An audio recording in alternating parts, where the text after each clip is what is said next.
dos cuestiones muy importantes en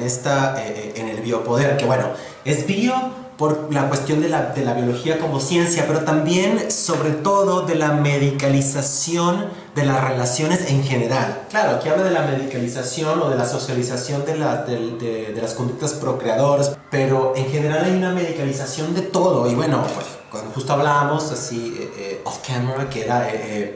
esta cosa de las fobias, ya todos tiramos fobias, esta es la xenofobia, la no sé qué fobia, y eso es un lenguaje muy psicoanalítico, muy psiquiátrico, como si fuera una cuestión patológica que hubiera que arreglar, ya sea con terapia, con pastillas o con lo que fuera,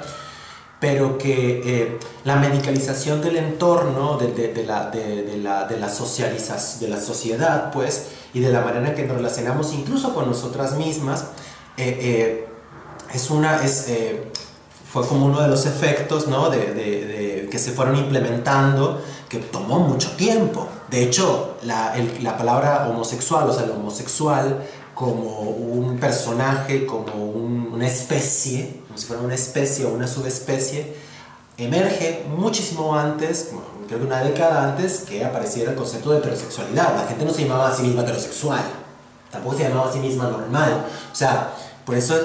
lo muy interesante que también, y que lo retoma, que lo recupera, que me parece Freud, o que de ahí Freud toma, o sea, creo yo que cuando Freud hace toda su teoría, él está hablando de una cuestión natural que emerge de nosotras, pero en realidad, o concomitante a eso, está hablando de los dispositivos, cómo actúan, pero luego los dispositivos, él los ve como algo que está dentro de ti, que tú debes desarrollarlo, pasar por las etapas hasta llegar a la genital, la oral, la anal y luego la genital. Todos esos son dispositivos que están externos, que son lo que los adultos y el mundo espera de ti, ¿no? Entonces, pero él lo localiza como una cuestión interna. También en las mujeres dice que, bueno, las mujeres que no desean tener sexo vaginal, o sea, y que resulta, o casualidad, que esos requerimientos o esas exigencias, pues tienen que ver con las exigencias sociales de que tienes que desear ser penetrada para justamente ser inseminada y para después procrear. O sea, entonces Freud eso lo naturaliza. Y eso forma parte de lo que Foucault entiende como las dos estrategias básicas del biopoder, que son, por un lado, que son individualizantes y homogeneizantes. La parte individualizante tiene que ver con las sociedades de control que ya venían encaminadas, digamos, con esta idea del panoptismo, con las fábricas como grandes disciplinadores que también recogen sus disciplinas del cuartel militar, ¿no? De organizar, o sea, el taylorismo, o sea, vamos a poner, o sea, ya no es la costurera que hace toda la camisa con los botones, sino que una persona pone un botón, la otra va a poner la manga, la otra va a poner no sé qué, o sea, ya está todo compartimentalizado temporalmente en una línea digamos, de producción. Entonces está por un lado esa disciplina de los cuerpos individualizantes, y en la cuestión de la sexualidad del autocontrol, o sea, del control del deseo, del control del desarrollo, qué es lo que cuáles son las etapas que una debe pasar. Y por el otro lado está, que esa es la individualizante, y por el otro lado la estrategia homogenizante, que es como especie, que esa me parece que temporalmente es anterior a la individualizante con respecto a la sexualidad. Se empieza a ir armando desde el siglo XVII, pues, por lo que dice Foucault,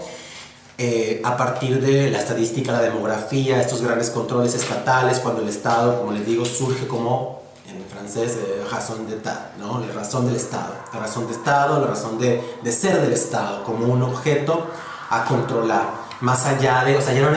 no que no importe los derechos de los ciudadanos, ni de los hombres, y bueno, de las mujeres mucho menos, digamos, de los niños, o sea, importan a cierto punto, pero lo primordial es el control sobre esas poblaciones, sobre cómo viven, cómo mueren, y normalizar las maneras en que lo hacen para, ¿cómo decirlo?, para asegurarse, digamos, o para tener un control, para poder remediar alguna situación, pero no justamente como para salvar a la población, sino para salvaguardar al Estado. Y que Foucault aquí también tiene esta idea de la tanatopolítica, es decir, Ya no es el poder de la espada, del rey en los suplicios, del príncipe que manda matar a quien encuentra quebrando la ley, o sea, quebrando la ley que él impuso, pero si no te atrapaban, no te pasaba nada, pero si te atrapaban, pues te descuartizaban, o sea, o te cortaban la cabeza, bueno, sobre todo te descuartizaban. Ahora,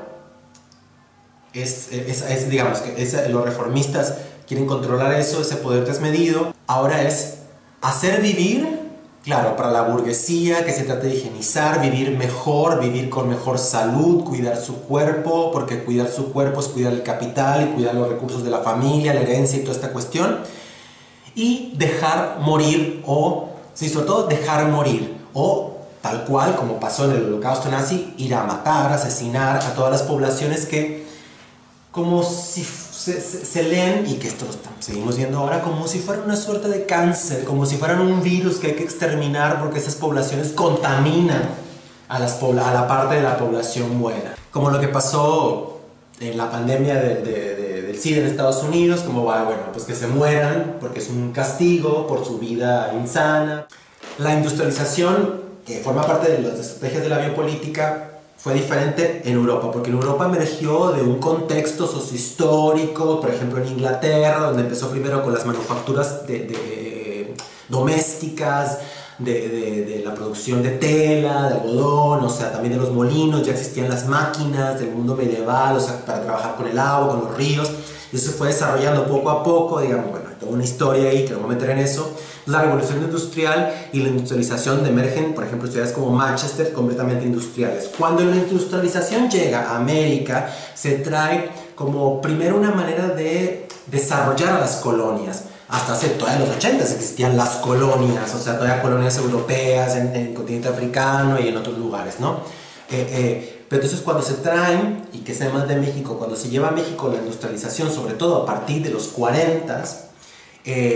esto es idea de la biopolítica, es decir, como el país después de la revolución, 1910 por ahí, cuando acaba,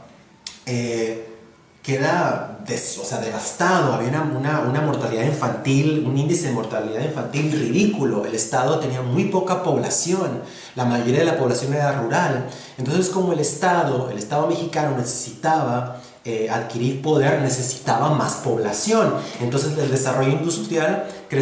emerge como un ímpetu político por hacer crecer a la población, primero por permitirla hacerla vivir. Entonces hay que sacarla de los ranchos donde vive, no puede vivir en la casa donde están el hijo, la hija, la mamá, toda la abuela, todos en un solo cuarto gigante. Tienen